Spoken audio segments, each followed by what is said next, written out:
这里是老王老师。最近，美国谷歌中国工程师的杀妻案引起了广泛的关注和讨论。我们来一起看一下案件的当事人陈某某的八字，从中是否可以总结出来一些信息，来做好相关的调理，避免悲剧的发生。陈某某是1996年5月10日出生，具体出生的时辰不详，我们就不对他的八字时柱的信息进行具体的分析了。我们排除他的八字是丙子年、癸巳月和丁未日，他的出生的时辰不详，所以我们这里不排时柱了。陈某某是丁日出生，4月丙火当权，丁赖丙火之威，自成烈焰，天干中有丙夺丁之光，但是如果有人癸水来制烈焰，方显达极品之命。我们来看他的天干中出现了癸水，因此呢，他在这个青少年时期呢，还是比较显达、比较极品的。他的这个命局的第一个印象，大家来看是七杀两线，也就是七杀还是比较多、比较旺的。那么我们知道灵力是不过七杀的，那么它很适合这个抛头露面呀、出风头的一些职业。七杀多线呢，心性豪爽侠义，然后比较积极进取，做事情干净利落，有执行力，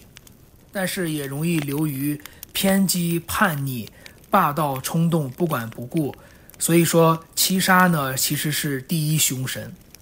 我们再来看他的命宫中呢是有驿马星，驿马星出现了在他的这个求学和事业的阶段，也就是说他必定会远走他乡发展，所以他在美国的谷歌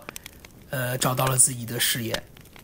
稍微来看一点细节吧，他的天干中呢丁癸冲，那么说明他与父亲的关系其实并不是太好，也就是说俗称的坑爹。再来看他的八字中呢，他的年柱是申酉空亡，他的日柱呢是寅卯空亡，就是说明他的这个妻财运上呀不怎么好，同时呢他的这个印也是空亡的状态，说明他在这个同情心和同理心，也就是善良的这个心呢，还是处于空亡的状态的，比较弱。再来看他的这个整个八字局中呢，劫财是非常旺的，我们也可以说他的劫财也是成格的。那么劫财心性呢，他的优点是个性很突出，口才也会比较好，善于社交，非常的有手腕，然后呢容易博人的好感，反应很灵敏，容易交到朋友，也容易失去朋友。但是缺点呢就是脾气非常的执拗，不服输，野心比较大，福而不实，嫉妒心强，具有明显的双重人格，并且呢不善于理财，容易对这个女性比较的多情，然后对妻子不够体贴，而且常常会因为兄弟的事情呢来与妻子发生争吵。如果劫财太旺了，像他这个格局中劫财两线，这样的话行事就特别的粗鲁，容易有勇无谋。我们知道正财在八字中代表了男性的妻子，我们来看陈某某的八字局中劫财是相当旺的，劫财旺则克妻。再来看他的月支中同现了正财和劫财，则克妻之象无疑。他的劫财的这个象出现了在他的青年的时期，所以一般有这样的八字的人呢，都建议要晚婚。同样我们知道，如果在月支中劫财比较旺的人呢，一般呢自尊心非常的强，喜好装饰外表，并且有这个骂人的癖好。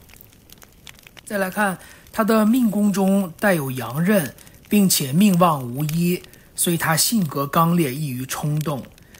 应该注意流年与命宫的这个地支相冲相克。如果祝逢阳刃并且是忌神，主人这个得恩反怨，无恻隐之心，有刻薄不恤的意思。我们再来看这个日干作月支，是地旺的状态，所以也就是说我们可以感觉到他是这个非常这个爱憎分明，这个脾气不太稳定，但是呢他的这个性格和情趣还是很高雅的，只是有时喜怒无常。那么这么一个优秀的孩子是从什么时间发生的转变呢？我们来看2015年开始呢，他走了这个乙未大运，也就是枭神的力量呢突然的变强了，也就意味着他非常的这个机敏，观察力极其的敏锐。但是呢不好的也就是说他因为过于的这个敏感呢，会导致他内心流于孤独，并且容易缺乏人情，反而转为自私和冷漠。因此呢，我推断实际上他从2015年之后呢，在性情上发生了比较大的转变。我们再来看这个杀妻案呢，是发生在2024年的1月，实际上对于阴历来说或者是农历来说呢，是在2023年癸卯年，实际上还是在子丑月。那么我们来看流年遇到了癸水，这个癸水又是七杀，那么地支藏干呢又是枭神，所以说我们可以看在这样的年份中呢，他的内心的孤独感和与世隔绝感其实是非常非常强的，这个不是自杀就是他杀。那么他的原局中了，本来七杀就特别的旺，又遇到了这个天干又遇七杀。我们再来看到这个冬季这个流月，子丑月就会凶上加凶，立冬癸亥大雪甲子，这个子藏癸，然后小寒乙丑，这个丑又藏癸，所以说杀气腾腾，官杀无志，枭神夺食，大凶已现。给大家分析这些惨剧中八字命理的特征，是为了我们可以从中总结出来一些规律，是否可以提前做好相应的化解，趋吉避凶。